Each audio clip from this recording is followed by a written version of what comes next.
PoK पर भारत की बढ़ती स्थिति। एक ऐतिहासिक क्षण। पाकिस्तान ने एक बार फिर अपने वादों और दावों के आधार पर अपनी स्थिति को कमजोर होते देखा है। जब संयुक्त राष्ट्र महासभा में भारत ने पीओके, पाकिस्तान द्वारा ऑक्यूपाइड कश्मीर, पर अपने अधिकार को मजबूती से रखा। इस महासभा में 162 देशों का समर्थन प्राप्त कर भारत ने पाकिस्तान को एक महत्वपूर्ण झटका दिया है। भारत के विदेश मंत्री एस जयशंकर ने पाकिस्तान के प्रधानमंत्री नवाज शरीफ को सीधी चेतावनी दी, जिसमें उन्होंने कहा कि कर्मा वापस आ रहा है। ये बयान तब आया जब पाकिस्तान ने संयुक्त राष्ट्र में कश्मीर के मुद्दे को उठाया था, जो अब भारत के लिए एक अवसर बन गया है। जयशंकर ने स्पष्ट किया कि पीओके भारत का अभिन्न अंग है और पाकिस्तान को इसकी कीमत चुकानी पड़ेगी। भारत की मजबूत स्थिति और वैश्विक समर्थन। पाकिस्तान की कोशिशों के बावजूद भारत ने अपनी स्थिति को वैश्विक मंच पर मजबूती से प्रस्तुत किया। पीएम नरेंद्र मोदी ने पहले ही संकेत दिए थे कि भारत पीओके को वापस लेने के लिए तैयार है। इससे पहले पाकिस्तान ने कई बार भारत को इस मुद्दे पर घेरने की कोशिश की थी, लेकिन अब यह उल्टा पड़ता दिख रहा है। चीन की चुप्पी।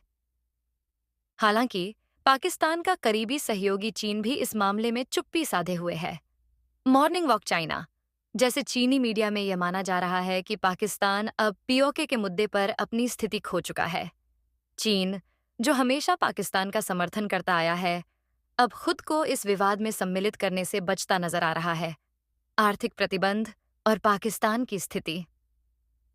इस घटनाक्रम का एक और महत्वपूर्ण पहलू यह है कि अमेरिका और रूस जैसे देश भी पाकिस्तान के खिलाफ सख्त कदम उठाने की तैयारी में हैं। अमेरिका ने पहले ही पाकिस्तान के निर्यात का एक बड़ा हिस्सा रोक दिया है और रूस भी अब तक पाकिस्तान को जो सहायता प्रदान कर रहा था, उसे पुनर्विचार कर रहा है। इस घटनाक्रम से स्पष्ट है कि भारत की कूटनीति और सैन्य स्थिति अब पूरी दुनिया में मजबूती से स्थापित हो चुकी है। संयुक्त राष्ट्र में मिले समर्थन से भारत की स्थिति और भी मजबूत हुई है, जबकि पाकिस्तान के लिए यह एक चेतावनी है।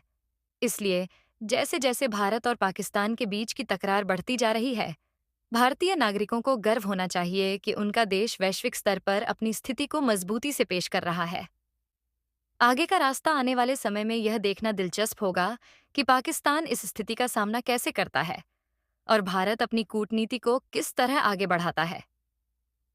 भारत को अपनी बढ़ती उपलब्धियों पर गर्व है और यह निश्चित रूप से दर्शाता है कि अंतर्राष्ट्रीय राजनीति में सही रणनीति और समर्थन के साथ क्या कुछ हासिल किया जा सकता है। इस विषय पर आपके विचार जानना चाहेंगे।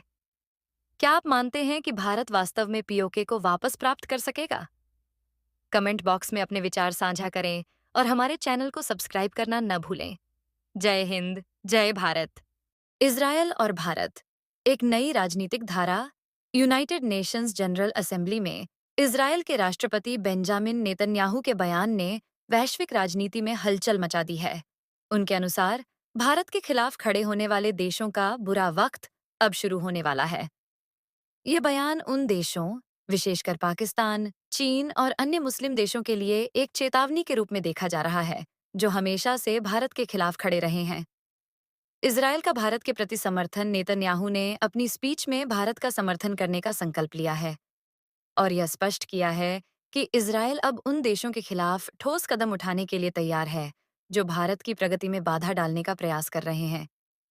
इस वक्तव्य ने न केवल इजरायल के मजबूत इरादे को दर्शाया है, बल्कि यह भी संकेत दिया है कि भारत की अंतर्राष्ट्रीय स्थिति कितनी मजबूत हो रही है। यूनाइटेड नेशंस का मंच जनरल असेंबली में भारत का बढ़ता प्रभाव स्पष्ट है। इस बार ऐसा प्रतीत हो रहा है कि भारत के समर्थन में कई देश खुलकर सामने आ रहे हैं। पहले, जब दुनिया के कई देश भारत के खिलाफ थे, अब उन देशों की स्थिति कमजोर पड़ती जा रही है।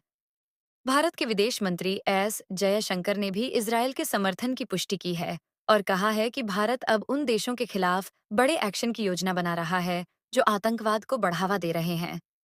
बांग्लादेश की स्थिति। भारत ने बांग्लादेश के खिलाफ भी एक स्पष्ट रुख अपनाया है।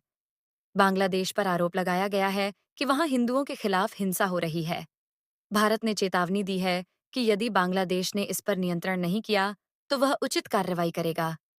यह स्थिति बांग्लादेश के लिए गंभीर बन गई है, क्योंकि अमेरिका ने भी बांग्लादेश का समर्थन करने से हाथ खींच लिया है। पाकिस्तान की दिक्कतें। पाकिस्तान के प्रधानमंत्री का हाल यह है कि वे यूनाइटेड नेशंस जनरल असेंबली में भारत के खिलाफ आवाज उठाते समय बहुत कमजोर दिख रहे थे। जब जयशंकर ने भारत के समर्थन में बात की, तो यह स्पष्ट था कि पाकिस्तान अब अकेला पड़ चुका है।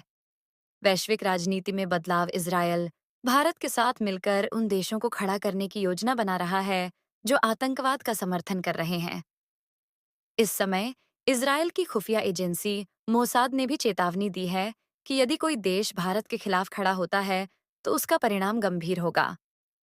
इसके अलावा रूस ने भी भारत के समर्थन में आवाज उठाई है और कहा है कि जो देश भारत के खिलाफ खड़े होंगे वे रूस के साथ व्यापार नहीं कर सकेंगे। यह एक महत्वपूर्ण बदलाव है जो पाकिस्तान और अन्य देशों के लिए गंभीर संकेत है। इस समय वैश्विक राजनीति में एक नया मोड़ आ रहा है।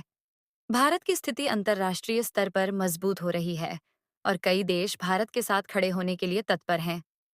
इजरायल और रूस जैसे देश खुलकर भारत के समर्थन में आ रहे हैं, जिससे यह संकेत मिलता है कि भारत की वैश्विक ताकत बढ़ रही है। इस प्रकार यह समय भारत के लिए एक नई राजनीतिक दिशा का संकेत है, जहां देश की आवाज अब अधिक प्रभावशाली बन रही है।